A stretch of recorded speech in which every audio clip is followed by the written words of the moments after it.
ქართულმა ოცნებამ ტყვე დაიყვანა არა მხოლოდ ახალგაზრდები, არამედ რეპრესირებულები არიან ის ადამიანებიც, რომლებიც ქართულ ოცნებას ბრმადენდნენ 2024 წლის არჩევნებზე და ქართულმა ოცნებამ მათ იმედები გაუცრუა და ახლა ეს რეჟიმი მათ აშანტაჟებს იმით, რომ თუ არ იქნები ჩემ მხარეს, ჯანდაცვას გაგიუქმებ, ელემენტარულ სოციალურ შემწეობას და ასე შემდეგ. მეორე მხრივ, ის მოქალაქეები, რომლებიც საჯარო სამსახურზე არიან მიბმული, პირდაპირ გაგებით არიან რეპრესირებულები.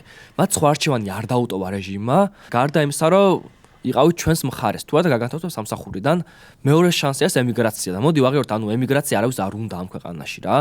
და ამიტომ სამწუხაროდ ისეთი მდგომარეობა შექმნა ჩვენს მოქალაქეებს რეჟიმმა, რომ ისინი ტყვეებად გახადა. და ეს არის სალაპარაკო. ადამიანი, რომელიც მიწერს TikTok-ის ან Facebook ვიდეოს ქვეშ ლანძღვას, მე მასე არ ვბრაზდები სინამდვილეში, იმიტომ რომ ვიცი, რომ ეს ადამიანი არის რეპრესირებული და ტყვე დაყვანილი. და შეიძლება ამ ვიდეოს ქვეშაც დაგვიწერო მე რაღაცები რა, მაგრამ პირდაპირ ვეუბნები მაგ ხალხს, რომ მჯერა, რომ თქვენ ასე არ ფიქრობთ.